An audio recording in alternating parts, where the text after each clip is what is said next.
A very warm welcome to all of you. Welcome to the class. आज के इस lecture में हम लोग क्वेश्चंस करेंगे और एप्लीकेशन के, और उससे पहले मैं कुछ कंसेप्ट आपको बता देती हूँ।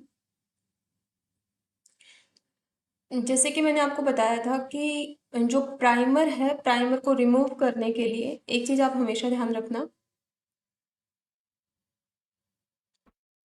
प्रोकैरियोट्स के केस में डीएनए पोलिमरेज 1 जो है ये यूज़ की जाती है प्राइमर को रिमूव करने के लिए, और जो गैप वहां क्रिएट हो जाएगा प्राइमर रिमूव होने की वजह से, उस गैप को फिल करने के लिए, गैप फिलिंग। और यूकैरियोट्स के केस में प्राइमर को रिमूव करने के लिए कौन यूज होता है? Flap endonuclease 1। एफ यानी फ्लैप, EN यानी एंडोन्यूक्लियस। एंडोन्यूक्लियस क्या है? जो टर्मिनल से कट मारेगी। एंडोन्यूक्लियस 1 ये यूज की जाती है। और आरएनएज H जो है दोनों में ही प्रेजेंट होती है। आरएनएज H जो है ये आरएनए डीएनए H यानी हाइब्रिड, इसको रिमूव करने के लिए यूज की जाएगी। जैसे आपको पता है कि यहाँ पर हमारा स्टार्टिंग में प्राइमर लगता है। प्राइमर क्या होगा? यहाँ पर आरएनए प्राइमर होता है, यहाँ पर कुछ सीक्वेंस होंगे ATGC, ठीक है, ये प्राइमर लग गया। शॉर्ट ओलिगोन्यूक्लियोटाइड सीक्वेंस है यहाँ पे। इसके बाद में फिर यहाँ से फिर क्या स्टार्ट हो जाता है? डीएनए पोलिमरेज जो होती है, डीएनए पोलिमरेज यहाँ से, जैसे मान लो ऊपर T है तो यहाँ A लगा देगी। अब लास्ट में आप देख रहे हो कि यहाँ पर आरएनए और डीएनए, ये डीएनए का A, ये आरएनए का C, तो आरएनए डीएनए हाइब्रिड जो है इसको क्लीव करने के लिए यूज की जाएगी। आरएनएज H ये दोनों में प्रेजेंट होती है। यहाँ पर यहाँ पर क्या देखने को मिलेगा? यहाँ पर to replace the RNA primer with DNA an enzyme called RNase H recognise and remove most of RNA primer. यानी जो आरएनए प्राइमर है उसको रिप्लेस करने के लिए, to replace RNA primer with DNA, एक एंजाइम यूज होती है आरएनएज H। आरएनएज H क्या रिकॉग्नाइज करेगी?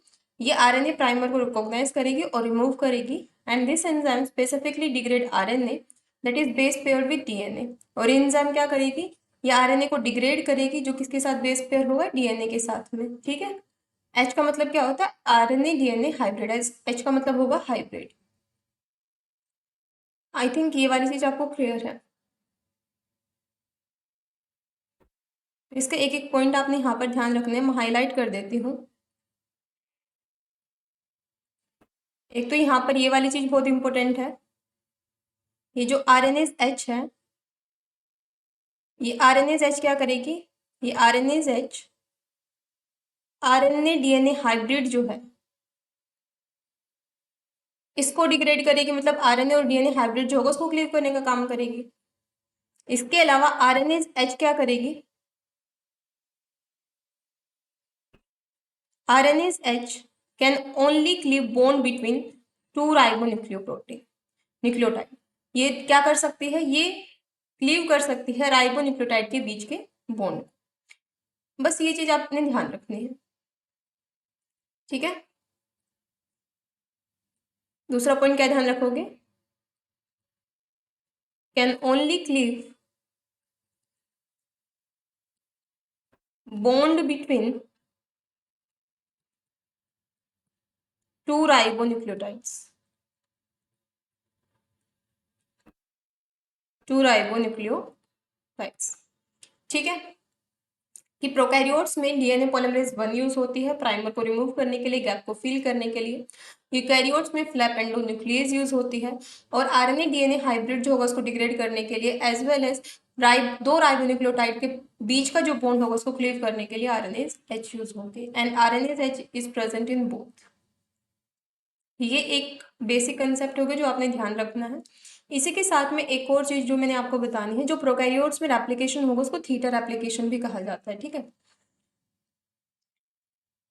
तो यहाँ पर आप लोग एक चीज देखिए हमें, कि जैसे मान लो ये यहाँ पर लेट्स सपोज यहाँ पर एक डीएनए का सीक्वेंस है, ठीक है, ये हमारे पास डीएनए है। अब ये डीएनए जब रेप्लिकेट करता है, दोनों स्ट्रैंड जो है इस तरीके से अलग अलग होते हैं। तो ये क्या है, ये पेरेंट स्ट्रैंड है, पेरेंट स्ट्रैंड है।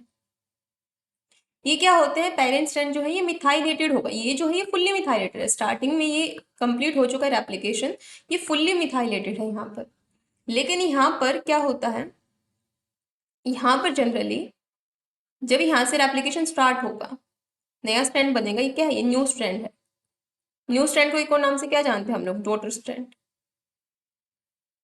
डॉटर स्ट्रैंड फुल्ली मिथाइलेटेड का मतलब है कि कंप्लीट हो चुका है रेप्लिकेशन। तो अभी इसका रेप्लिकेशन कंप्लीट नहीं हुआ, कंप्लीटली रेप्लिकेट नहीं हुआ, तो इसलिए यहाँ पर ना रेप्लिकेशन प्रिवेंशन के लिए यहाँ पर एक प्रोटीन आ जाता है, सिक ए प्रोटीन। क्यों, ये क्या है, अभी हेमी मिथाइलेटेड है। तो अगर सिकवे प्रोटीन आया है तो फिर इसकी वजह से क्या हो जाएगा, डैम मिथाइलेज एंजाइम जो है, जो मिथाइल ग्रुप ऐड करती है, वो काम नहीं कर पाए। मेनली कहाँ ऐड करती है, ये GAT सीक्वेंस में ए के 6th पोजिशन पर ये ऐड करती है। ठीक है, ये होता है यहाँ पर कंसेप्ट। तो डीएनए मिथाइलेशन कहाँ काम करती है, GAT सीक्वेंस पे करती है ये काम। जैसे हेमी मिथाइलेटेड स्टेट है, हेमी मिथाइलेटेड किसकी होगी, जब नया डीएनए बन रहा है, तो जो न्यू डॉटर स्ट्रैंड है वहां पर सिक्वे प्रोटीन जो होता है वो बाइंड करता है, जो कि origin of replication is bound by inhibitor seqA protein, जो क्या करेगा, जो ब्लॉक कर देगा access of origin to initiate protein. ठीक है, eventually about 20 minutes after application is initiated, the hemimethylated origin become fully methylated by DNA methylase enzyme, sequence then dissociate। तो कहने का मतलब ये है कि जब तक ये फुल्ली मिथाइलेटेड नहीं हो जाएगा, कंप्लीट रेप्लिकेशन नहीं हो जाएगा, फुल्ली मिथाइलेटेड नहीं हो जाएगा ये, अभी क्योंकि हमें मिथाइलेटेड है इसलिए सीक्वे प्रोटीन लगा दिया कि अभी यहाँ पर जो रेप्लिकेशन दोबारा स्टार्ट नहीं हो सकता, क्योंकि ऑलरेडी रेप्लिकेट कर रही है चीज। आप लोग ये बताओ, जैसे इसका रेप्लिकेशन हो रहा है यहाँ पर, और उसी टाइम कोई आके इसके ओराई साइट को रिकॉग्नाइज करके रेप्लिकेशन स्टार्ट करने की सोचे, तो ऐसा तो नहीं हो सकता।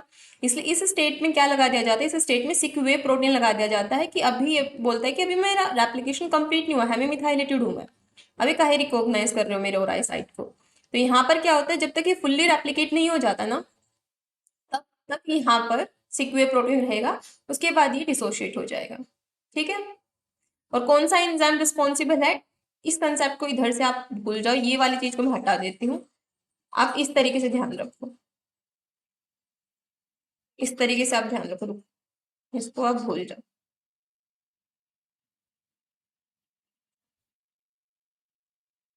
देखिए, ये पेरेंटल डीएनए है, ये तो फुल्ली मिथाइलेटेड है। ठीक है, अब यहाँ से रेप्लिकेशन होने की सोची, तो इस तरीके से इसके स्ट्रैंड अलग हुए, यहाँ प्राइमर लगाया हम लोगों ने। अभी ये जो नया स्ट्रैंड बन रहा है ये तो फुल्ली मिथाइलेटेड नहीं होगा, ये डॉटर स्ट्रैंड जो है, क्योंकि कंप्लीट रेप्लिकेशन हुआ नहीं है, तो इसको बोल दिया हमने हेमी मिथाइलेटेड। क्या बोल दिया, हेमी मिथाइलेटेड। तो यहाँ पर क्या किया जाता है, यहाँ पर जो ओरिजिन है, जो इनिशिएटर प्रोटीन है, उसको ब्लॉक कर दिया जाता है, एक्सेस को ब्लॉक कर दिया जाता है कि ओराई जो है उसको रिकॉग्नाइज ना किया जा सके, ओरिजिन इनिशिएटर स्टार्ट साइट को रिकॉग्नाइज ना किया जा सके। कैसे, यहाँ पर सिक वे प्रोटीन लगा दिया जाता है, और तब तक लगा रहता है जब तक ये फुल्ली मिथाइलेटेड नहीं हो जाता। क्लियर है। So DNA replication is an energy consuming process, and hence in bacteria the process only occur at specific checkpoint in the cell cycle. Binding of sequence protein to hemimethylated GATC sequence is important to the negative modulation of chromosomal initiation at ori. C, ठीक है, and the formation of A loci necessary for E. coli chromosome segregation. I hope ये चीज आपको clear है, मैंने समझा दिया आपको, कि आप यहाँ पर देख भी सकते हो, ये फुल्ली मिथाइलेटेड होगा, ये जो है ये फुल्ली मिथाइलेटेड होगा।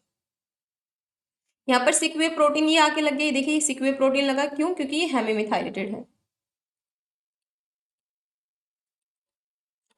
और कौन से सीक्वेंस पे लगता है, GAT सीक्वेंस पे जाके लगता है, GAT सीक्वेंस पे। ऊपर वाले में तो नहीं लगा हुआ था, यहाँ पर अगर आप देखोगे ऊपर वाले में नहीं लगा हुआ, लेकिन यहाँ पर आके लग गया है GAT सीक्वेंस पे।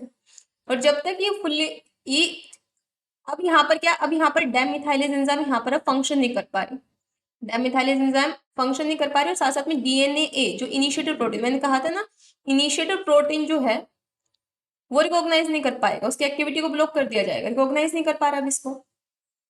तो यहाँ पर क्या किया जाता है, यहाँ पर थोड़े टाइम बाद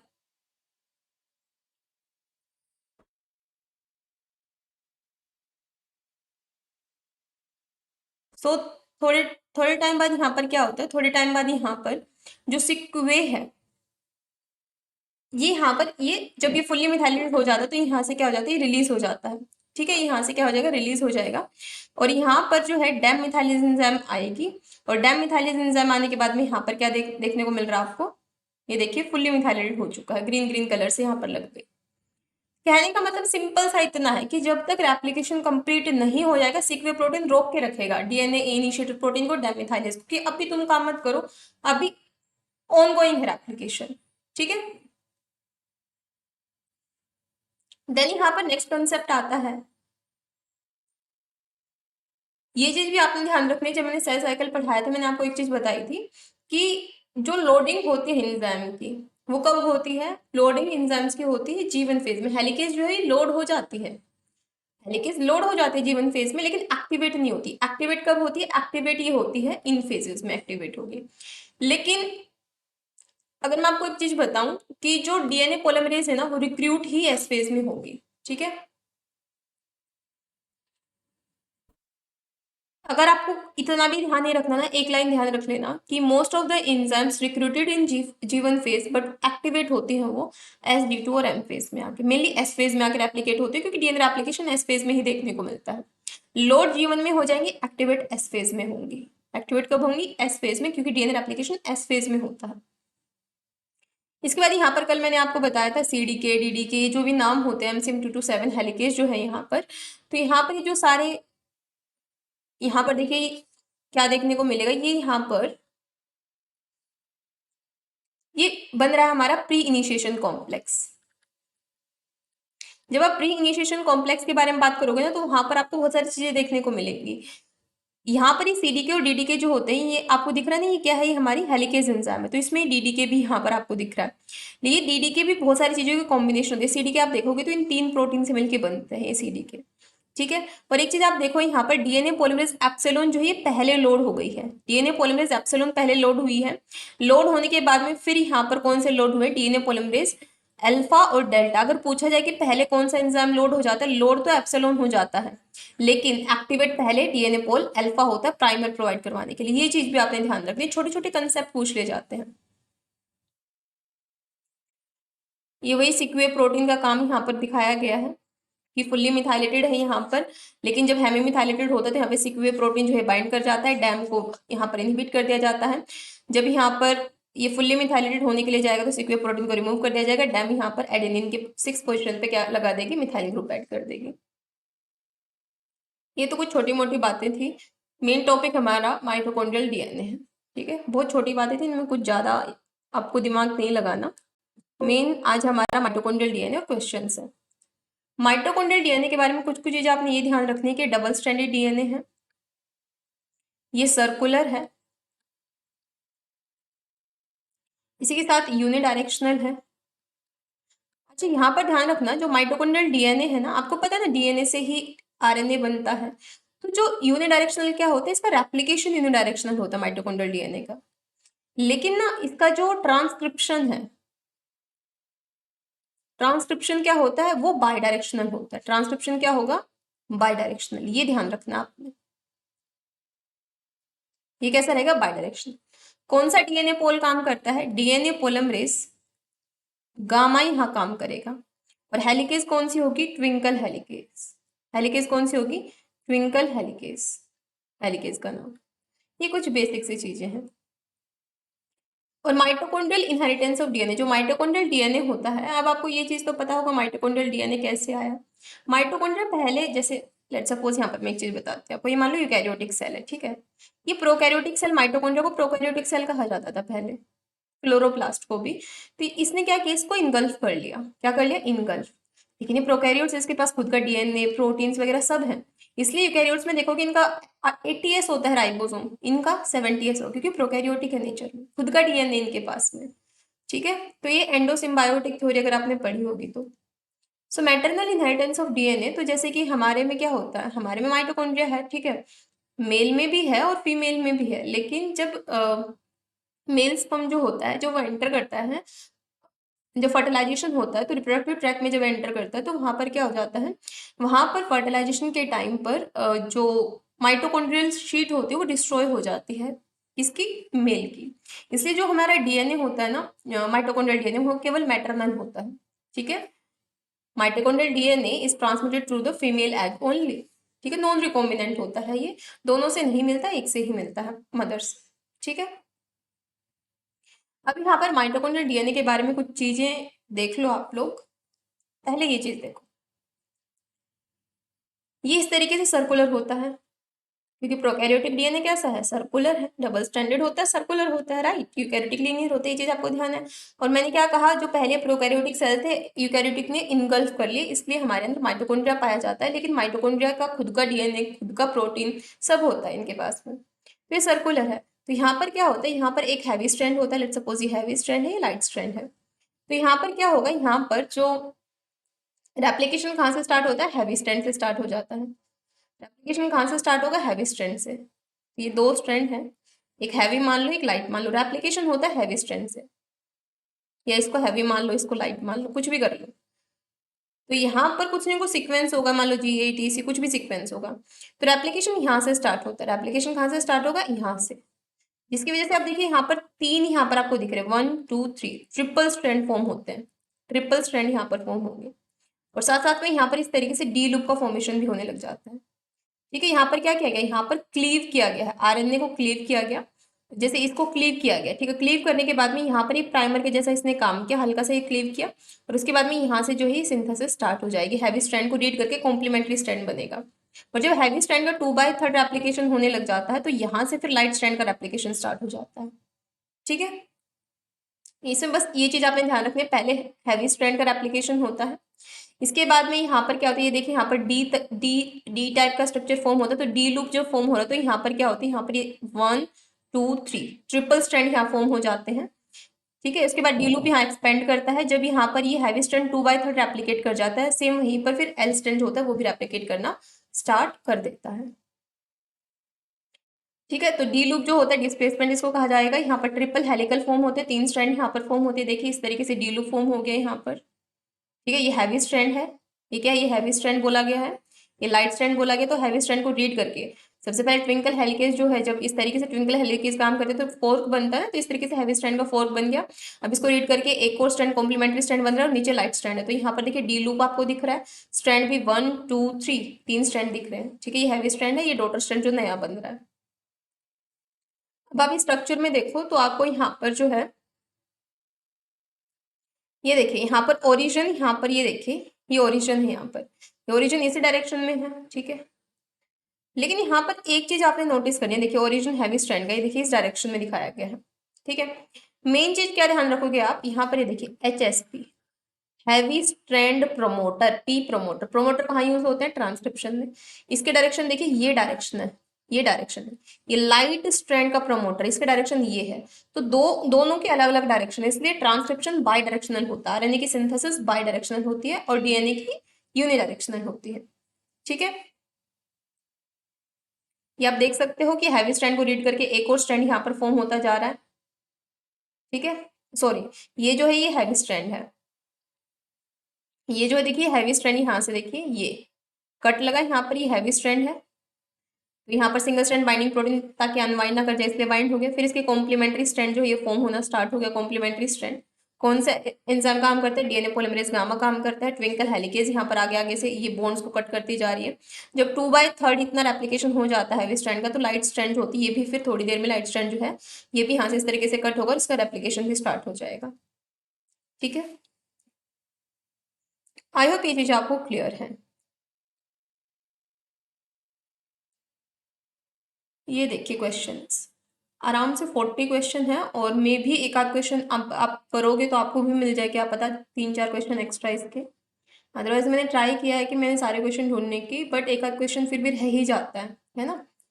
तो प्रीवियस से 13 ईयर के क्वेश्चन है, 13 ही 12 ईयर के क्वेश्चन है ये। तो अप्रोक्स 45 क्वेश्चन होंगे ये। इवन दो ट्रांसक्रिप्शन से तो इससे भी अच्छे खासे क्वेश्चंस आते हैं। मेन जो कोर एरिया होता है ना, रेप्लिकेशन, ट्रांसक्रिप्शन, ट्रांसलेशन, ट्रांसक्रिप्शन से ज्यादा क्वेश्चंस पूछे जाते हैं, पूछे सबसे जाते हैं, बट एक जो मेजर एरिया होता है वो ट्रांसक्रिप्शन है। तो अभी तो आप ये रेप्लिकेशन के क्वेश्चंस करो, फिर ट्रांसक्रिप्शन जब पढ़ेंगे तो उसके भी करेंगे। While replicating DNA, the rate of misincorporation by DNA polymerase is 1 in 10 to the power, यहाँ पर ये गलत लिखा गया है, यहाँ पर कुछ भी मान लो आप, मान लो 10 to the power 6 मान लो, 8 मान लो। मेन क्वेश्चन आपसे क्या पूछा गया, while replicating the rate of miss incorporation bye DNA polymerase, यानी कि इस तरीके से ये डीएनए पोलिमरेज है, ठीक है। यहाँ पर ये टेम्पलेट स्ट्रैंड है, ये लेट सपोज हम बना देते हैं 3 प्राइम टू 5 प्राइम, क्योंकि प्राइमर हमारा 5 to 3 लगेगा। ये यहाँ पर डीएनए पोलिमरेज अल्फा यूकैरियोट्स में, और वैसे हमारा डीएनए जी, इसने आके क्या कर दिया, प्राइमर ऐड कर दिया 5 प्राइम, और डीएनए पोलिमरेज को 3 प्राइम जो है ये फ्री चाहिए, तो 3 प्राइम OH ये फ्री प्रोवाइड करवा दे, टेम्पलेट है, तो डीएनए पोलिमरेज यहाँ काम करेगी। अब आप कुछ भी मान लो, यूकैरियोट्स होंगे तो डीएनए पोलिमरेज डेल्टा एप्सिलॉन, या प्रोकैरियोट्स का होगा तो DNA polymerase third. DNA polymerase ने यहाँ पर ऐड करना स्टार्ट किया, लेट्स सपोज यहाँ A-T-G-C ये सारी सीक्वेंस है। डीएनए पोलिमरेज ने यहाँ पर ऐड करती चलेगी, डीएनए पोलिमरेज ए के कॉम्प्लीमेंट्री टी ऐड कर दिया, टी के कॉम्प्लीमेंट्री ए कर दिया, फिर यहाँ पर सी कर दिया, फिर जी कर दिया, है तो अभी भी ये 3 प्राइम ही डायरेक्शन, लेकिन यहाँ पर जी के नीचे सी आना चाहिए था, इसने ए कर दिया, यहाँ पर गलत ऐड कर दिया, मिस इनकॉर्पोरेट कर दिया। अभी यहाँ पर पहुंच गई है ना हमारी डीएनए पोलिमरेज पोलिमराइजेशन करते करते, अब इसको पता चला कि इसने गलत ऐड कर दिया, तो ये पीछे मुड़ के देखती है, तो मैंने गलत ऐड कर दिया, तो 3 प्राइम टू 5 प्राइम पीछे मुड़ेगी ना, तो मैंने कहा था ना इसको क्या बोलते हैं, 3 प्राइम टू 5 प्राइम, इसको हटाएगी, हटाना यानी एक्सोन्यूक्लियस एक्टिविटी, बीच एक्सो यानी बीच में से हटा रही है, और सी लगा देगी, तो एक्सोन्यूक्लियस एक्टिविटी या प्रूफ रीडिंग एक्टिविटी को कहा जाता है। कहाँ से कहाँ हो रही है, 3 प्राइम टू 5 प्राइम, कौन से स्ट्रैंड पे, इन ग्रोइंग 3 प्राइम एंड पे, ठीक है। ये 3 प्राइम एंड, ये तो आगे आगे बढ़ रहा था, इस पे गलती हुई तो 3 प्राइम से बैक में हमारा 5 प्राइम है, 3 प्राइम टू 5 प्राइम, ठीक है। तो 3 prime to 5 prime proofreading activity of DNA polymerase, ठीक है। आई थिंक ये आपको क्लियर है, इसका हो जाएगा सेकेंड वाला। During DNA replication, event at the replication fork require different type of enzyme having specialized function except, तो जब हम रेप्लिकेशन पढ़ते तो ये सारे एंजाइम हम पढ़ते हैं, DNA polymerase, gyrase, ligase, but DNA glycosylase नहीं पढ़ते, ये बेस एक्सिजन रिपेयर में काम आते हैं। जब मैं आपको डीएनए रिपेयर पढ़ाऊंगी ना, तो ये मोलिकुलर बायोलॉजी का ही टॉपिक है डीएनए रिपेयर, तो आपको समझ आ जाएगा बेस एक्सिजन का मतलब क्या है। जैसे A-T-G-C ये सारे क्या है, बेस हैं, कुछ अगर मिसमैच हो गया तो इसको एक्सिजन का मतलब होता है इसको यहाँ से कट लगाया जाएगा और नया ऐड करना, तो इसमें काम आती है हमारी क्या, इसमें हमारी डीएनए ग्लाइकोसाइलेज आती है, एप्लीकेशन में नहीं आती, तो इसका डी हो जाएगा। अगला क्वेश्चन है, the semi conservative nature of DNA replication was established by Michelson and Stoll in their classical experiment with bacteria. They grew bacteria in, यहाँ पर आएगा they grew bacteria in N14 और N15, इन पे grow किया, and containing compound and allowed to grow for 3 generation, CACL density gradient, centrifugation of isolated DNA, establish the nature of semi-conservative DNA replication. The pictorial representation below shows the position of differently labeled DNA in CSCL density gradient. क्या बोला इसमें, semi conservative. Semi conservative में क्या आता है, semi conservative में दोनों parents से आएगा, ठीक है, 50-50। यहाँ इन्होंने क्या लिया, N14 ले रहे हैं और N15 ले रहे हैं, क्या ले रहे हैं, N14 और N15 यहाँ पर लिया जा रहा है।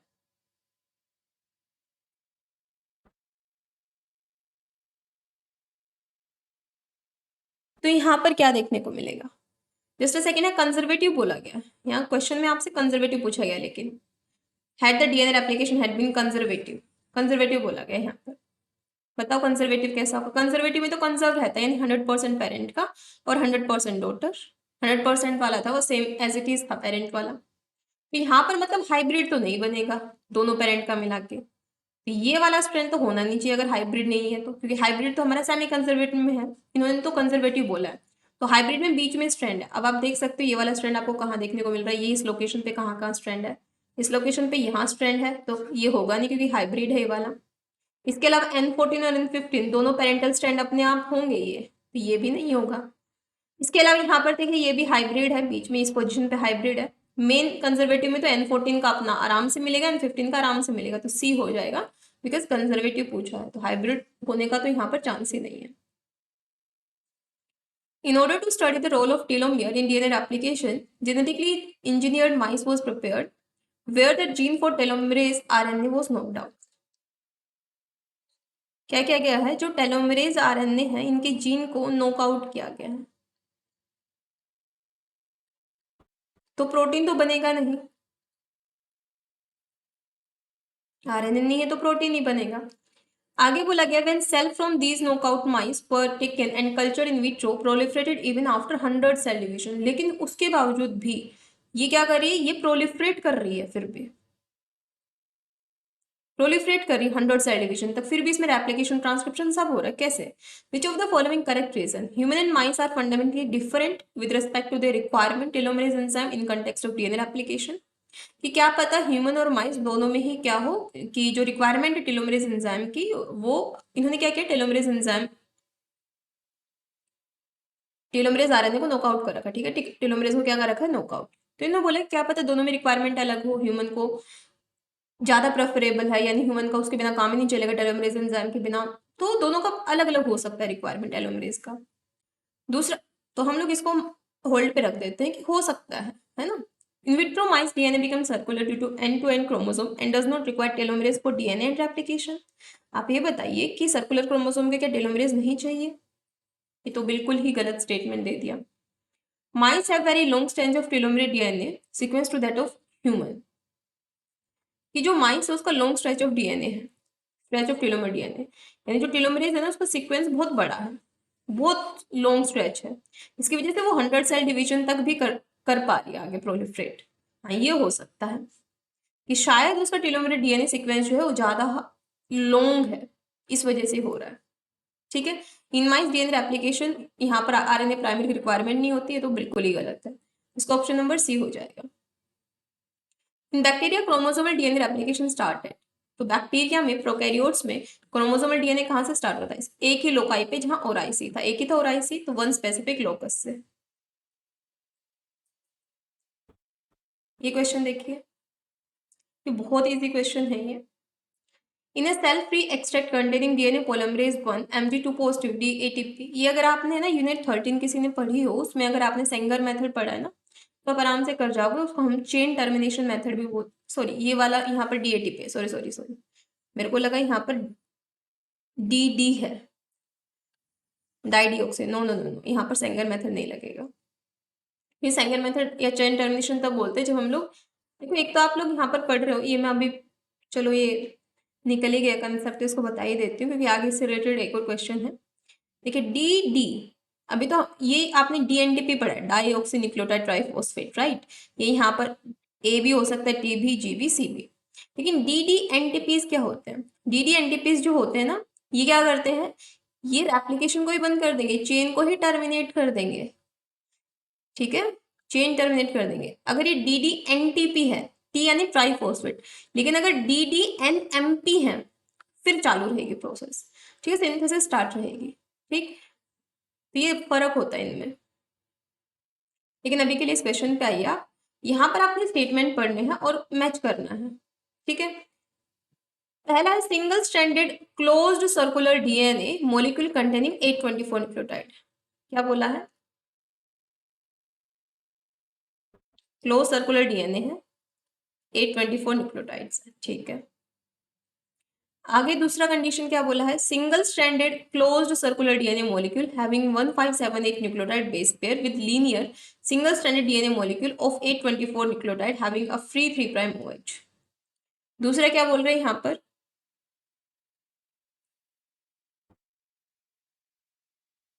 पहला तो ये बोला है, दूसरा एक सर्कुलर डीएनए है जिसमें 1578 न्यूक्लियोटाइड्स हैं, और एक क्या बोल रहे हैं, एक बोल रहे हैं कि यहाँ पर एक with a linear single stranded DNA molecule जिसमें 3' OH फ्री है, तो एक और है जिसमें कि इस तरीके से एक और लीनियर है, लीनियर 5' और 3' OH जो है फ्री है यहाँ पर,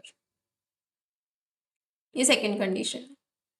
थर्ड कंडीशन है double stranded linear DNA molecule containing 1578 nucleotide having linear DNA, double stranded linear DNA, तो पहले तो हम डबल स्ट्रैंडेड लीनियर डीएनए बना लेते हैं। इसके बाद क्या बोल रहा है, containing 1578 nucleotide having free 3 prime OH, 3 prime OH है, ग्रुप एट बोथ एंड, दोनों एंड पे ही, यहाँ पर भी 3 प्राइम OH है, यहाँ पर भी 3 प्राइम OH है। आगे देखिए, the double stranded close circular DNA molecule having 824 nucleotide, double stranded close circular DNA, एक ये है फोर्थ कंडीशन। आपको बेस्ट ये बताना है कि कहाँ पर एप्लीकेशन जो हो जाएगा, कहाँ डीएनए पॉलीमरेज आके एप्लीकेशन स्टार्ट करेगी, कौन सा कंडीशन है, बताइए, सोचिए।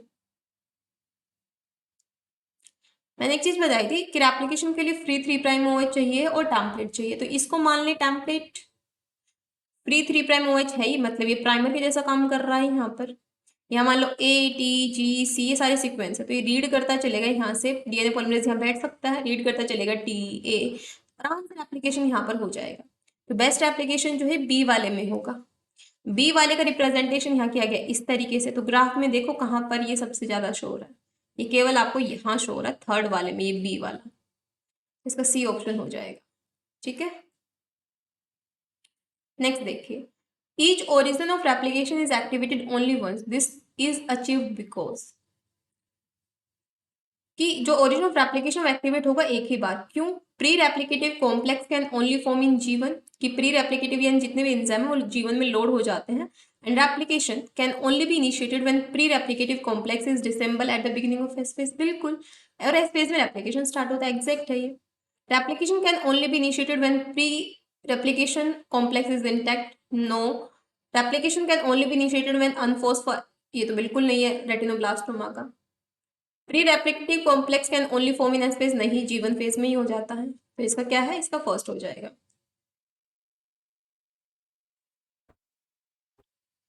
The following statement are made on DNA replication, कुछ स्टेटमेंट यहाँ दिए गए हैं। Replication fork is the branch point in replication eye और बबल, रेप्लिकेशन फोर्क जो है वो ब्रांच पॉइंट है रेप्लिकेशन आई और बबल, तो यहाँ पर इस तरीके से रेप्लिकेशन फोर्क है, तो यहीं से डीएनए स्टार्ट होता है, आपको पता है रेप्लिकेशन फोर्क है यहाँ पर। Replication bubble contain 2 replication fork, हाँ यहाँ पर ये 2 रेप्लिकेशन फोर्क है। DNA replication is a continuous according to interpretation made by Okazaki, ये डीएनए रेप्लिकेशन कॉन्टिन्यूअस है। ओकाजाकी कहाँ बनते हैं, ओकाजाकी फ्रेगमेंट लैगिंग स्ट्रैंड में, और लैगिंग स्ट्रैंड कैसा होता है आपका, डिसकंटिन्यूअस होता है, ना कि कंटिन्यूअस। ये ऑप्शन तो बिल्कुल ही इनकरेक्ट है, आर तो बिल्कुल इनकरेक्ट, आर हटाओ, तो आपका एक ऑप्शन बचता है P एंड Q, क्लियर है, तो आपका फर्स्ट ऑप्शन करेक्ट है। During replication, the RNA primer is degraded by the 5 prime to 3 prime exonuclease activity of, कौन डिग्रेड करेगा, जैसे यहाँ टेम्पलेट है, ये यहाँ पर 3 प्राइम है, लेट्स सपोज ये 5 प्राइम और 3 प्राइम है, तो यहाँ पर ये जो 5 prime to 3 prime exonuclease activity, यहाँ पर आरएनए प्राइमर को कौन डिग्रेड करना चाहता है। मैंने कहा था आरएनए प्राइमर को आप फ्लैप एंडोन्यूक्लियस या फिर डीएनए पॉलीमरेज 1 यूज करोगे, तो यहाँ पर स्पेसिफाई नहीं किया गया प्रोकैरियोट यूकैरियोट का, लेकिन यहाँ पर फ्लैप एंडोन्यूक्लियस एक एंजाइम दी गई है, तो इसका फर्स्ट सेकंड हो जाएगा।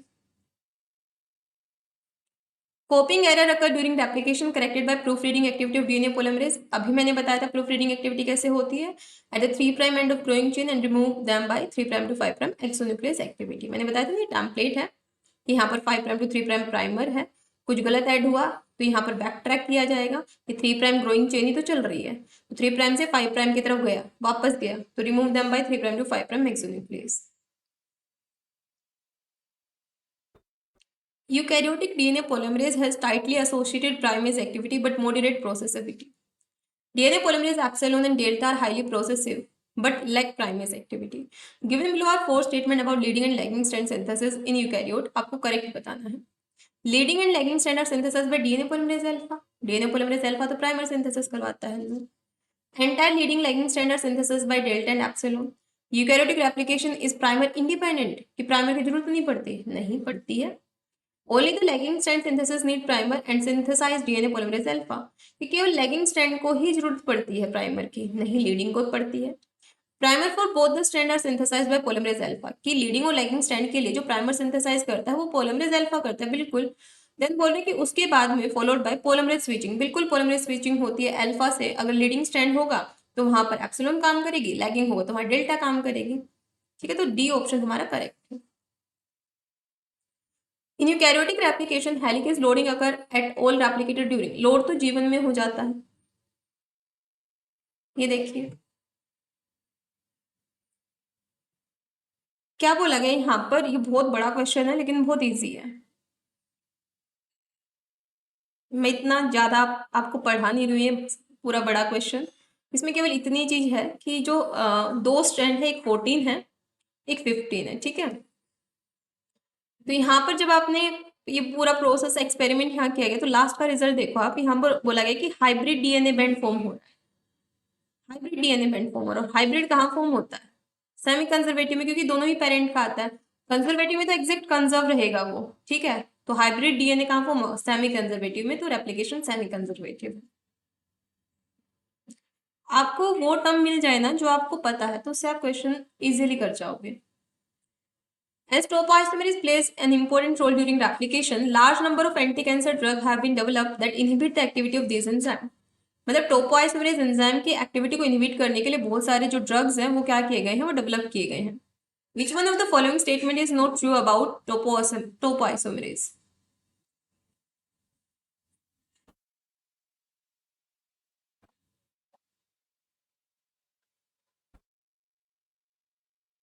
यहाँ पहला बोला गया cancer cell are rapidly growing cell, they usually contain higher level of topoisomerase.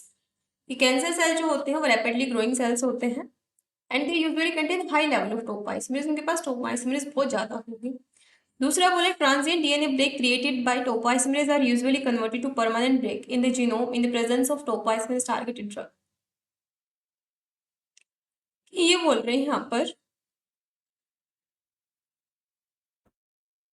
Transient DNA break, कि यहाँ पर ही हमारा डीएनए है और डीएनए में ट्रांजिएंट थोड़ा सा मान लो ब्रेक हो गया है, ठीक है, टेम्परेरी मान लो कुछ ब्रेक आ गया है जो कि टोपोइसोमरेज ने क्रिएट किया है, वो कन्वर्ट हो सकता है परमानेंट ब्रेक में।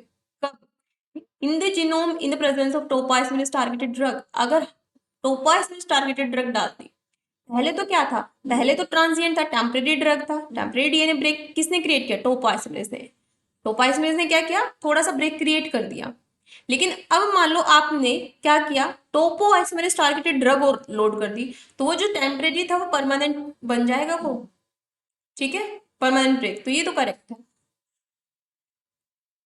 तो अगर क्वेश्चन के हिसाब से देख रहे हो तो यही करेक्ट है। क्यों?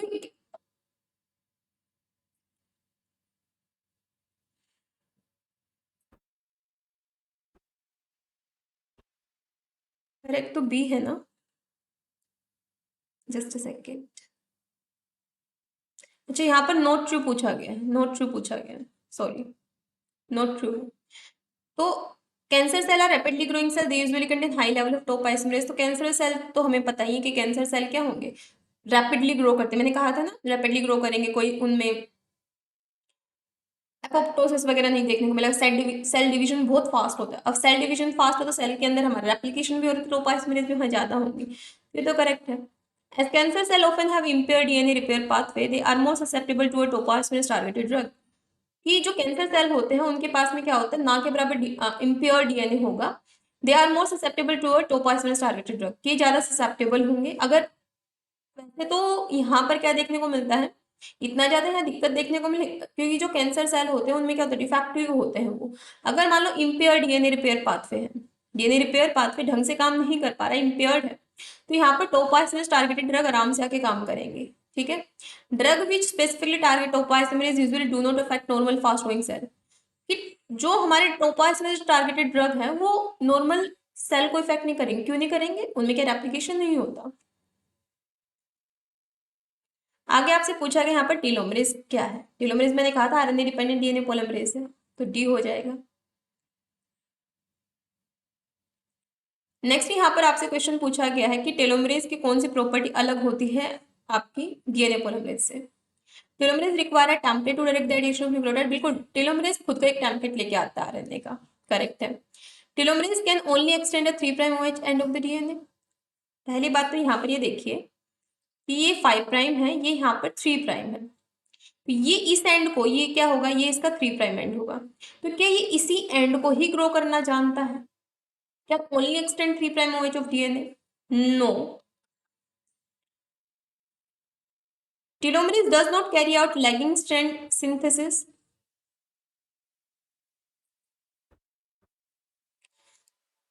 इसका ना ए ऑप्शन भी गलत होगा, क्योंकि इन्होंने ये बोल रहा है ये कि टीलोमरेज रिक्वायर्ड अलग से इसको टेम्पलेट चाहिए होगा। अलग से नहीं चाहिए होता, इसको खुद का होता है, ये तो खुद का लेके आता है, इसको नहीं चाहिए अलग से डीएनए से। Telomerase does not carry out lagging strand synthesis, कि टीलोमरेज जो है लैगिंग स्ट्रैंड की सिंथेसिस नहीं करेगा। बिल्कुल, टीलोमरेज तो क्या करता है, एंड को एक्सटेंड करने का काम करेगा, ना कि लैगिंग स्ट्रैंड की सिंथेसिस। तो इसका ऑप्शन नंबर सी हो जाएगा कि लैगिंग स्ट्रैंड की सिंथेसिस जो है ये हमारा नॉर्मल डीएनए पॉलीमरेज तो करता है, लेकिन टीलोमरेज नहीं करता, तो ये यहाँ डिफरेंस है। यहाँ पर मैंने डिटेल में आपको दिखा भी दिया कि 5 प्राइम पे भी काम कर रहा है, यहाँ पर भी ये काम कर रहा है। ठीक है, टीलोमरेज। आगे देखिए, eukaryotic replication priming of DNA synthesis and removal of RNA primer is catalysed by, कि डीएनए सिंथेसिस प्राइमर कौन प्रोवाइड करवाएगा यूकैरियोट्स के केस में, तो प्राइमर डीएनए पॉलीमरेज अल्फा। तो यहाँ पर ये दो ऑप्शन में है। और उस आरएनए प्राइमर को रिमूव कौन करवाता है यूकैरियोट्स में, flap endonuclease, option number B. Two experiments were performed. In the first one, Okazaki fragments were prepared from the replicating cell of E. coli grown in the presence of 32-phosphate. In the other two strands of E. coli, chromosomes were separated into heavy and light strand into a nitrocellulose membrane and hybridized with Okazaki fragment prepared in the first experiment. Which one of the following options correctly described? अब ये बताओ, E coli में Okazaki fragment का या heavy ये heavy और light strand का क्या लेना देना, उसको कोई दिक्कत नहीं होनी इससे। तो ओकाजाकी फ्रेगमेंट तो यहाँ चाहे हैवी स्ट्रैंड हो चाहे लाइट स्ट्रैंड हो, दोनों में ही फॉर्म हो सकते हैं। तो Okazaki fragment will hybridise to both. ठीक है, उसको हैवी या लाइट स्ट्रैंड से क्या फर्क पड़ रहा है उससे। In E. coli grow under nutrient rich condition, replicating of entire genome take about 20 minutes, yet it can divide every 20 minutes. यानी ये इकोलाई सेल है, ये डिवाइड करने में 20 मिनट्स ले रही है, लेकिन इसका जो डीएनए है उसको तो फिर उसको 40 मिनट लगते हैं डिवाइड होने में। ऐसा कैसे कि 20 मिनट में सेल को डिवाइड कर दे रही है, लेकिन डीएनए का टाइमिंग 40 मिनट है, ऐसा कैसे हो रहा है कि एक इक्वलाइज सेल है 20 मिनट में डिवाइड कर दे रही है, तो उसमें जेनेटिक मटेरियल भी जा रहा है, इसका मतलब जेनेटिक मटेरियल तो डिवाइड हो चुका है पहले से ही, लेकिन जेनेटिक मटेरियल ऐसा है कि उसको 40 मिनट लग सकते हैं एप्लीकेशन के लिए। कैसे बताइए। होता क्या है ना, जैसे यहाँ पर ये डीएनए स्ट्रैंड है,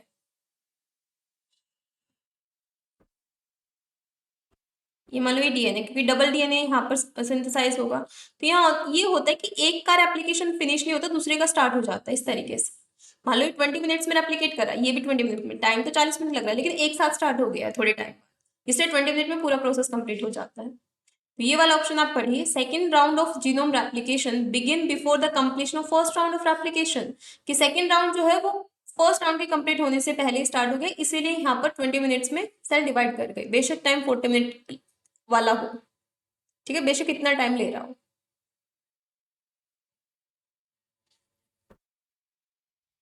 यहाँ पर आपको क्या बताना है, यहाँ पर आपको इकोलाई यानी प्रोकैरियोटिक रेप्लिकेशन के बारे में चीजें दी गई हैं। Hemimethylation and sequestration of oriC by a protein called seqA, बिल्कुल सिक्वे प्रोटीन ही करता है हेमीमिथाइलेशन और ओराइसी को सिक्वेस्टर करना, prevent initiation of replication, absolutely. Availability of DNA A protein is an important requirement for initiation of replication, बिल्कुल प्रोकैरियोट्स में DNA ए protein जो होता है ये बिल्कुल इनिशिएशन करवाता है। The ratio of ADP ATP is important to high level of ADP is required for initiation of replication. Replication के इनिशिएशन के लिए क्या एडीपी चाहिए, डीएनए ए प्रोटीन जो है ये रिक्वायर्ड है, लेकिन ये तो एटीपी चाहिए ना इसको, तो ना कि एडीपी, है तो गलत। तो सी गलत, तो सी एक ही ऑप्शन में है। नेक्स्ट है requirement of HD protein bye sliding clamp inhibit ATP hydrolysis. ये एक प्रोटीन, इसका नाम आप ध्यान रख सकते हो, ये इनहिबिट नहीं करता, ये एक्टिवेट करता है। ये क्वेश्चन भी बहुत इजी, आपको बताना है, ये ऑप्शंस पढ़ने हैं और ये देखना है, आपको ये बताना है एप्लीकेशन कहाँ, कहाँ पर डीएनए पॉलीमरेज थर्ड काम करेंगे। डीएनए पॉलीमरेज को काम करने के लिए दो कंडीशन मैंने आपको बताई। 3 प्राइम OH हो template, 3 prime OH primer provide करवा रहा था वहां पर। तो देखिए आप, एक तो मैं यहाँ से वैसे आप आपको यहाँ पर ऑप्शन एलिमिनेट करवा के दिखा सकती हूँ बिना दिमाग लगाए। ये देखिए हट गया ये ऑप्शन, हट गया ना।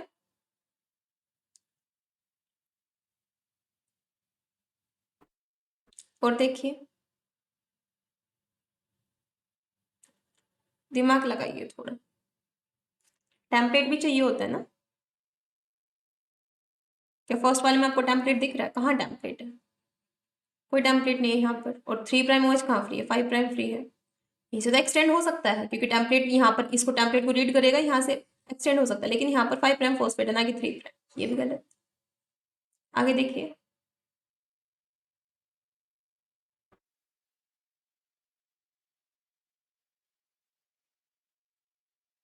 यहाँ पर 3 प्राइम OH तो फ्री है, लेकिन 3 प्राइम OH पे RNA पॉलीमरेज बैठ भी गई यहाँ पर, ऊपर टेम्पलेट तो नहीं दिख रहा ना, इसको किसको रीड करेगी ये?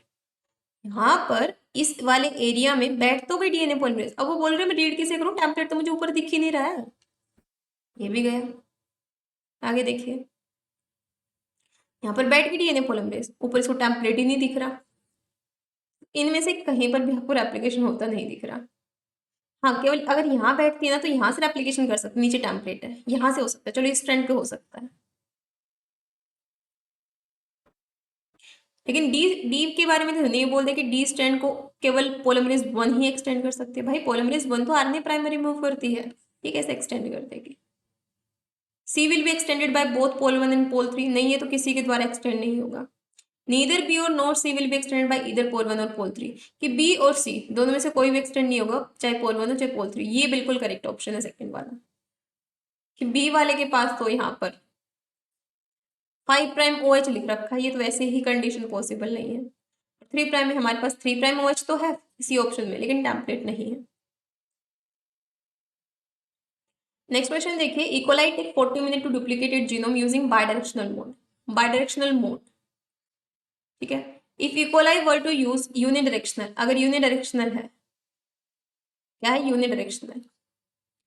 The application to synthesize a full copy of DNA complementary is just one of the strand of genome it would take, कि कितना टाइम लेगी ये? बाई डायरेक्शनल तो 40 है, तो यूनिडायरेक्शनल तो कितना ले सकती है?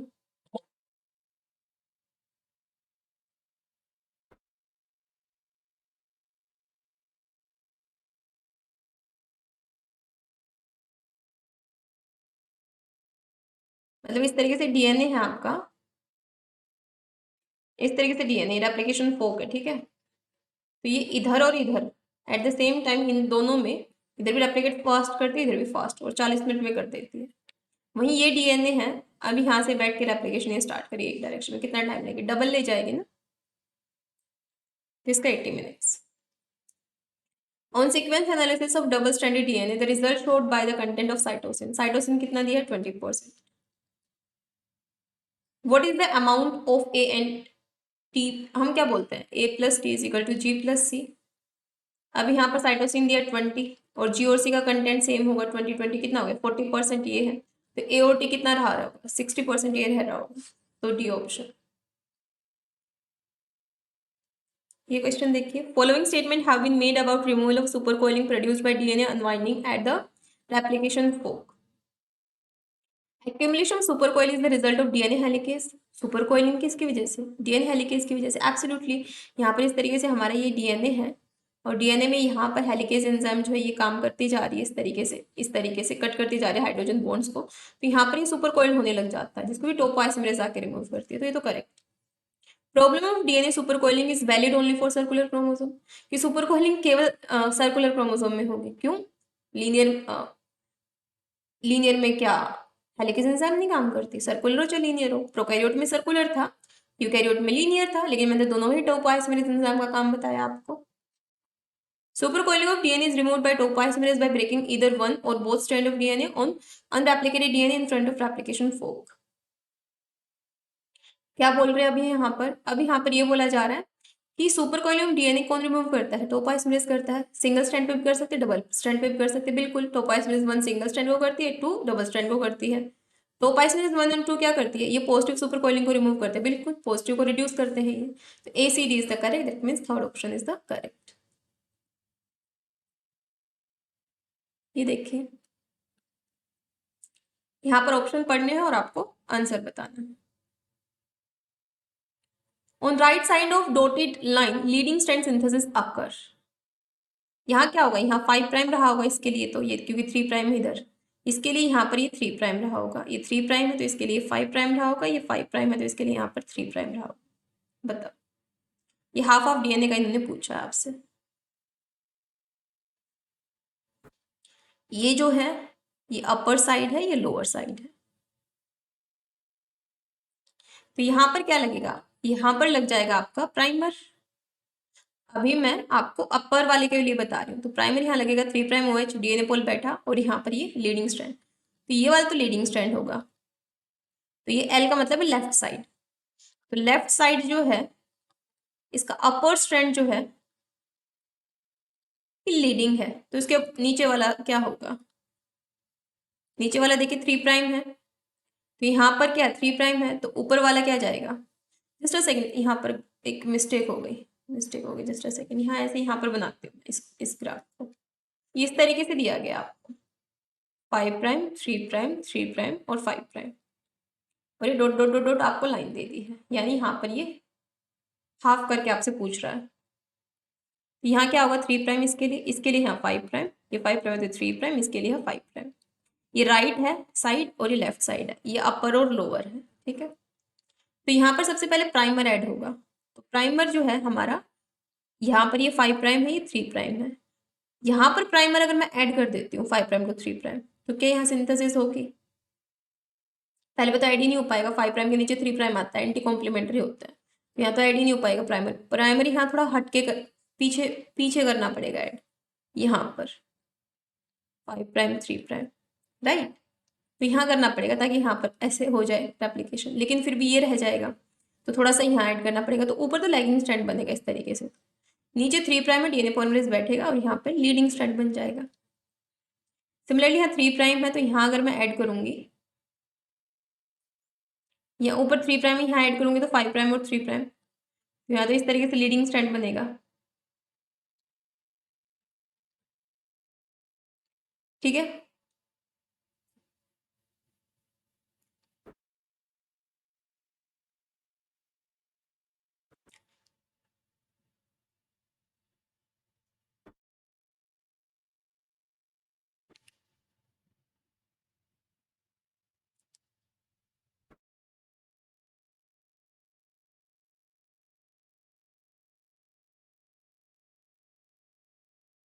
Just a second.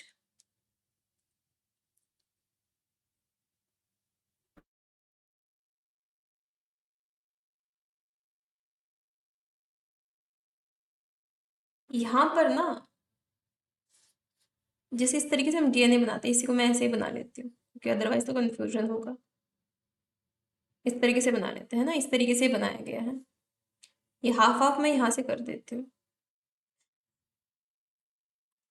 अगर मैं यहाँ से भी नहीं करूँगी तो आपको पता ही ये रेप्लिकेशन फोक जो भी यहाँ से स्टार्ट होता है। यहाँ पर इन्हें 5 प्राइम दे दिए, 3 प्राइम दे दिए, 3 प्राइम दे दिए, 5 प्राइम दे दिए, और यहाँ पर ये फंक्शन इस तरीके से चलता जा रहा है हेलिकेज का। ठीक है, तो यहाँ पर सिंथेसिस अगर स्टार्ट हो रही है, मान लो ये 3 यहाँ पर एंड मान लिया, ये 3 प्राइम है, ये 5 प्राइम है, यहाँ भी हेलिकेज की सिंथेसिस स्टार्ट होगी इस तरीके से। तो यहाँ से रेप्लिकेशन स्टार्ट होगा, तो मिडिल वाले पॉइंट से स्टार्ट होगा। ये तो आ जाओ यहाँ पे, इधर से स्टार्ट होगा 3 प्राइम, तो प्राइमर यहाँ ऐड होगा, ये 5 प्राइम हो जाएगा, ये 3 प्राइम हो जाएगा, तो ये लीडिंग स्ट्रैंड होगा, ऊपर वाला लीडिंग स्ट्रैंड। नीचे वाले में ये यहाँ पर ये 5 प्राइम है, तो ये यहाँ पर थोड़ा सा हट के ऐड होगा, यहाँ पर प्राइमर 5 प्राइम टू 3 प्राइम, तो यहाँ लैगिंग स्ट्रैंड बनेगा। ऊपर वाले में ये 3 प्राइम है तो ये 5 प्राइम होगा, और यहाँ पर हम, और नीचे ये 5 प्राइम है तो ये 3 प्राइम होगा, यहाँ प्राइमर ऐड होगा 5 प्राइम 3 प्राइम, तो नीचे वाला लीडिंग होगा, ऊपर वाला जाएगा लैगिंग। देखिए अब आप बना के देखना इस तरीके से, इस तरीके से ना बना के देखना, बीच में इस तरीके से लगाना 5 प्राइम 3 प्राइम 3' और 5'। एक दो बार प्रैक्टिस करना। तो यहाँ पर 3' होगा, यहाँ 5' होगा, यहाँ पर 5' होगा, यहाँ 3' होगा। और क्योंकि यहाँ से हमारी क्योंकि आगे आगे तो हेलिकेज एंजाइम काम कर रही होगी, यहाँ प्राइमर ऐड होगा तो ये 5' ये 3'। डीएनए पॉलीमरेज की दोनों रिक्वायरमेंट फुल, 3' लिख दिया, बैठ के लीडिंग स्ट्रैंड बना दिया। यहाँ पर मान लो मैं प्राइमर लगाती हूँ, नहीं हो पाएगा तो प्राइमर हट के लगाना पड़ेगा थोड़ा सा, 5' और 3'। ठीक है, हट के लगाना पड़ेगा primer.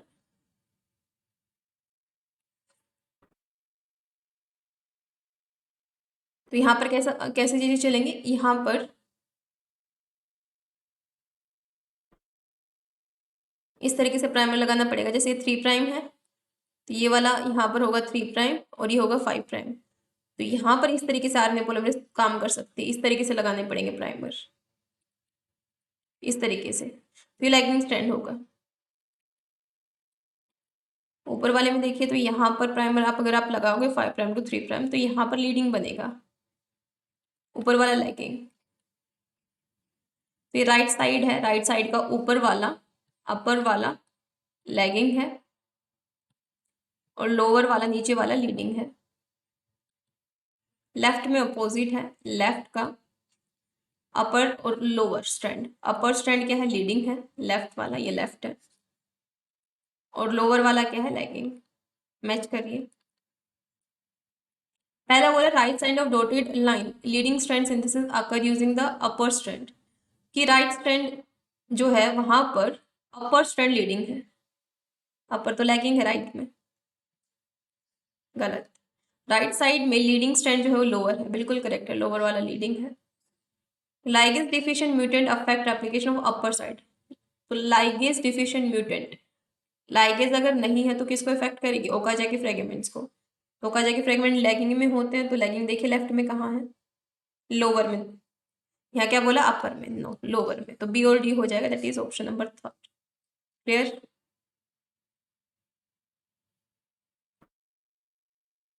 The figure below shows the structure of replication fork. Replication fork यहाँ बनाएंगे, आपने बताना है। ये देखिए यहाँ तो हेलिकेज एंजाइम काम करती जा रही होगी इस तरीके से, ये अज्यूम करो यहाँ पर इस तरीके से हेलिकेज एंजाइम फंक्शन करती जा रही है, इस तरीके से। थोड़ी देर पहले यहाँ होगी ये फंक्शन करती हुई, राइट, थोड़ी देर पहले यहाँ रही होगी फंक्शन करती हुई, है ना। तो सबसे पहले तो ये वाला बना होगा ना आपका, ये वाला, फिर ये वाला, फिर ये वाला, राइट। तो यहाँ पर इस तरीके से यहाँ पर ये ओकाजाकी फ्रेगमेंट्स बने होंगे। अब ये बताइए कि इस तरीके से, इस तरीके से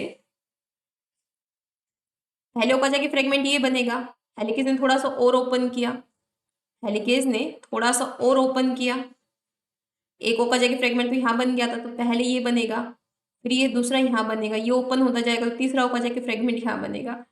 तो इनने नेमिंग इसको फोर्थ दे दी है, ये थर्ड दे रखा है, ये सेकंड दे रखा है। पहले कौन सा बना होगा, पहले फोर्थ वाला बना होगा, राइट। तो यहाँ पर ये बी और सी ऑप्शन देखिए, among the Okazaki fragment synthesis of fourth आकर प्रायर, प्रायर नहीं पहले, फोर्थ की सिंथेसिस पहले हुई 3 और 2 से, ये एब्सोल्युटली करेक्ट है। दूसरे में बोला कि सेकंड की पहले हुई है, नो सेकंड पहले नहीं हुआ। और ऊपर वाले में बोल रहा है यहाँ पर लीडिंग स्ट्रैंड है, ये 5' टू 3', बिल्कुल लीडिंग स्ट्रैंड है, ठीक है। तो फर्स्ट वाला क्या रिप्रेजेंट करा, लीडिंग को, सेकंड थर्ड और फोर्थ क्या रिप्रेजेंट करे, ओकाजाकी फ्रेगमेंट, करेक्ट है। तो ए और बी करेक्ट, यानी ऑप्शन नंबर 3 करेक्ट।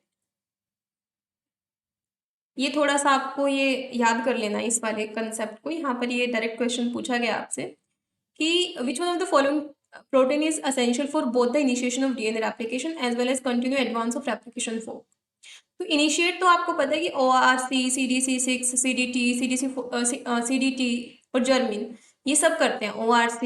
और ठीक है, ORC जैसे मैंने आपको बताया था, ORC कहाँ होता है, ORC हमारा देखने को मिलता है जैसे वहाँ DNA होता है, ORC इनिशिएटर होता है कहाँ पर, यूकैरियोट्स में। CDC6, CDT भी मैंने बताया था, ये इनिशिएट करते हैं, ठीक है। CDC45 जो होता है ये कंटिन्यू रहता है एप्लीकेशन फोर्क जब बन रही होती तब तक, ठीक है। तो CDC45 आ जाएगा इसका। तो यह DNTP के बारे में यहाँ बताया गया। देखिए यहाँ पर वही चीज जो मैंने अभी आपको करवाई थी, डाई डिओक्सी, यानी डाई डी यानी di, deoxy CTP, DDCTP, DDCMP। तो यहाँ पर क्या बोला गया, यहाँ पर ना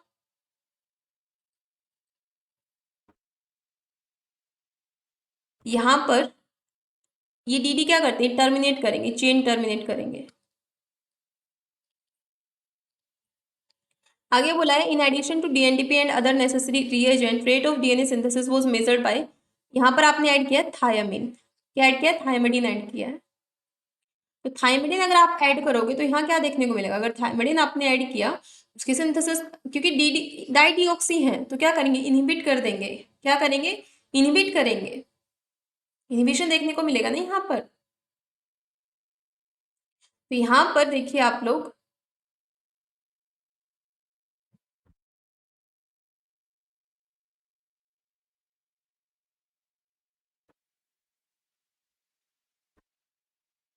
ये इसको इससे रिप्रेजेंट किया जा रहा है।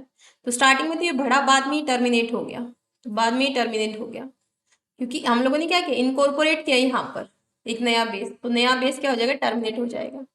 ये आप क्वेश्चन एक बार चेक कर लेना जून 2012 का, कि यहाँ पर एक तो DDCMP दे रखा है इस तरीके से, ये जो सर्कुलर है ये DDTMP दिया गया होगा पक्का, क्योंकि थायमिडिन डाला है ना, तो DD क्या करेगी, इसको टर्मिनेट कर देगी, ठीक है, ये तो टर्मिनेशन देखने को मिलेगा, ठीक है। यहाँ पर डीएनए लाइगेज का फंक्शन बताया गया है, तो डीएनए लाइगेज कैसे फंक्शन करती है, ज्वाइन करती है गैप को कैसे ज्वाइन करती है, सबसे पहले क्या करती है, जो NAD ग्रुप है ये क्या करेगा, NAD जो है ये लाइसिन अमीनो एसिड जो होगा इसके ऊपर क्या ऐड कर देता है, इसके ऊपर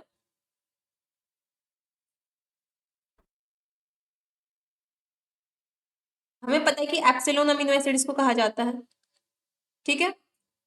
तो ट्रांसफर करेगा epsilon amino group of lysine DNA ligase to form phosphoamide product.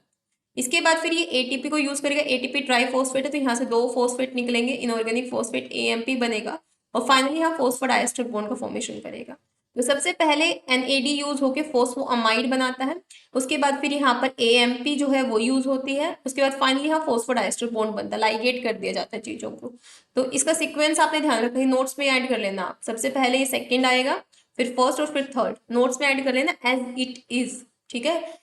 ये वाली लाइन पहले ऐड करना कि सबसे पहले NAD यूज होता है, इसके बाद में फिर यहाँ पर जो AMP है वो बनता है, और फाइनली फॉस्फोडाइएस्टर बॉन्ड बनता है।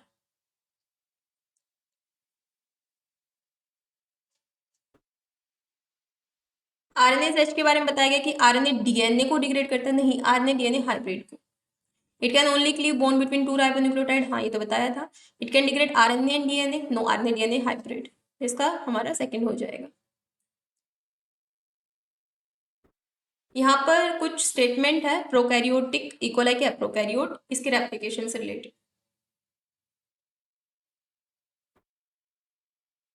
बताना है आपने।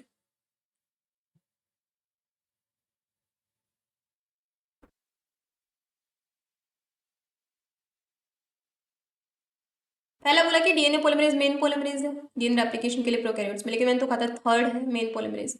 डीएनए पॉलीमरेज वन दो originally by Kornberg as one of the responsible for replication, it is not important for DNA replication process, कि इम्पोर्टेंट नहीं है, ऐसा तो है नहीं, प्राइमर को रिमूव करने का काम तो करती है ये।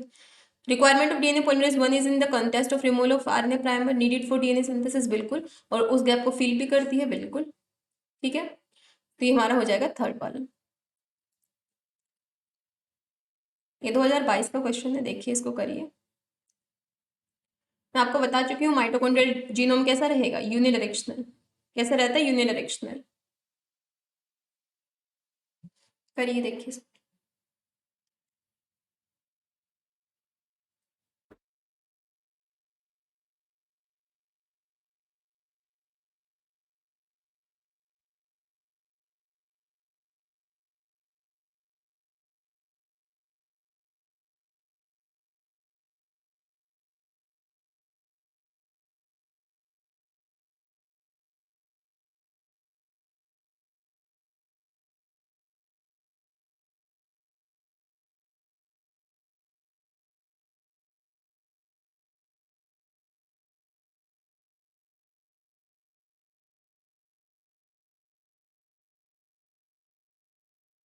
हो गया।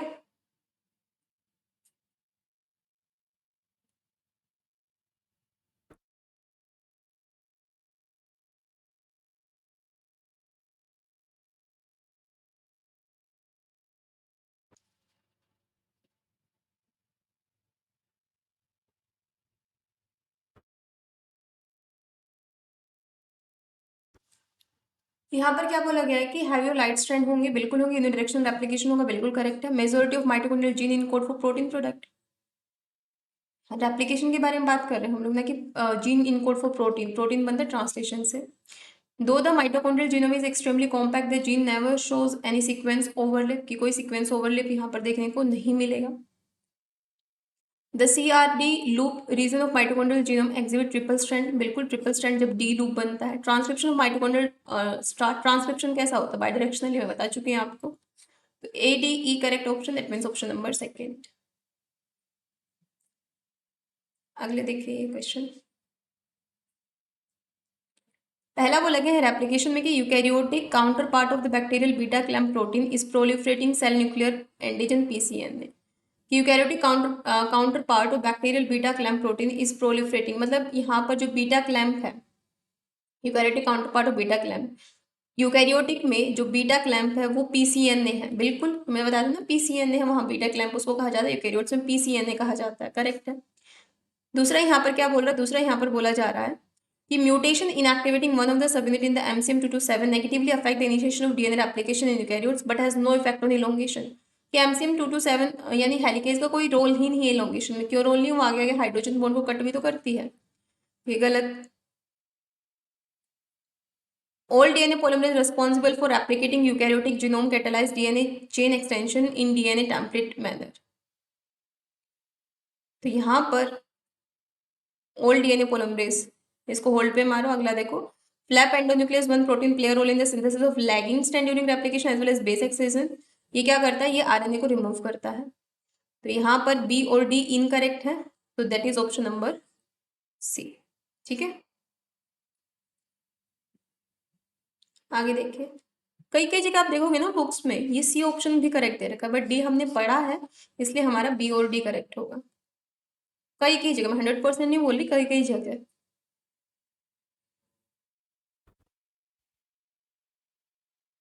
यहाँ पूछा गया incorrect. Replication in eukaryotic chromosome from the origin is initiated multiple time. ये ओरिजिन है, यहाँ पर ओराई है, और यहाँ से मल्टीपल टाइम रेप्लिकेशन स्टार्ट होगा, नहीं बहुत सारे ओराई होंगे और अलग अलग ओराई से एक ही बार स्टार्ट होगा सिंगल टाइम, तो ये तो गलत है। Improper reinitiation of replication in eukaryotic bacterial chromosome prevent by hemimethylation, बिल्कुल। अभी तो मैंने आज हेमीमिथाइलेशन के बारे में आपको बताया कि क्या करता है, prevent replication. DNA polymerase third major enzyme होती है पोलिमराइजेशन के लिए, इकोलाई यानी प्रोकैरियोट्स में, हाँ। Rolling circle mode of replication produce multiple unit of original molecule, बिल्कुल रोलिंग सर्कल इस तरीके से, ठीक है, सर्कुलर। तो इसका ए ऑप्शन जो है ये इनकरेक्ट है, that means option number A. ये देखिए, DNA पोल 1 सिंगल स्ट्रैंड, पोल 2 डबल स्ट्रैंड, इसके अलावा delta lagging strand, epsilon leading strand. तो आर का 2, एस का 1, इसका थर्ड, इसका फोर्थ, मैच करो, पी का 4, क्यू का 3, आर का 1, ऑप्शन नंबर आर का 2, एस का 1, ए। और ये क्वेश्चन जो है ना ये 2022 में पूछा गया था और ये 4 नंबर का क्वेश्चन था। ये क्वेश्चन देखिए, इसको आपको देख के बताना है कि बाई डायरेक्शनल आपको दिख रहा है या यूनिडायरेक्शनल आपको दिख रहा है, और कौन सा ओकाजा के फ्रेगमेंट पहले बना होगा। ये देखिए यहाँ ओ लिखा हुआ है, ओ यानी ओरिजिन, ठीक है, और आप यहाँ से देख रहे हो कि यहाँ से ओरिजिन स्टार्ट हो रहा है और यहाँ से यहाँ जा रहा है, तो यहाँ तो एक ही डायरेक्शन में दिखा रहा है हमें ये। वहाँ तो जब मैं रेप्लिकेशन पढ़ रहे थे तो हम लोग इस तरीके से देख रहे हैं ना, इस डायरेक्शन में भी इस डायरेक्शन में भी, तो पहली बात तो ये यूनिडायरेक्शनल शो कर रहा है। और ओकाजा के फ्रेगमेंट्स के बारे में अगर बताया जाए तो यहाँ पर मान लो हेलिकेज काम कर रही होगी, ठीक है, हेलिकेज यहाँ पर काम कर रही होगी, तो हेलिकेज यहाँ काम कर रही है, तो ये इससे थोड़े टाइम पहले ये बना होगा, थोड़े टाइम पहले ये, सबसे पहले ये वाला बना होगा, सी वाला, ठीक है, तो CBA, फिर यहाँ पर जो बनेगा ये सबसे लास्ट में बनेगा, फिर यहाँ बनेगा, सबसे पहले तो सी वाला बना होगा, यूनिडायरेक्शनल मोड ऑफ रेप्लिकेशन, और सी वाला जो है वो पहले बना है।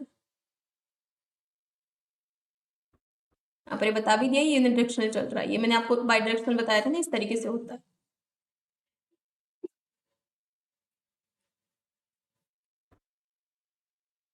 ये वाला देखिए क्वेश्चन,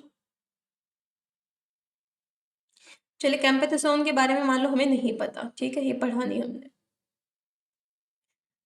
आगे यहाँ बोला गया prevention of reinitiation of DNA replication during the same cell cycle is mediated by regulation of loading of initiator complex ORC. कि prevent of reinitiation of DNA हम लोग कैसे कर सकते हैं? इनिशिएटर कॉम्प्लेक्स ओआरसी को load करके prevent कर सकते हैं। प्रिवेंट मतलब रोकना, और आप लोग क्या डाल रहे हो? आप लोग डाल रहे हो यहाँ पर इनिशिएटर कॉम्प्लेक्स। ऐसे कैसे? इनिशिएटर कॉम्प्लेक्स भी डाल रहे हो और इनिशिएशन से बचाना भी है? नो। ग्लूटामेट और alanine mutation in nucleotide building pocket of DNA polymerase third could lead to incorporation of ribonucleotide in the extended DNA chain.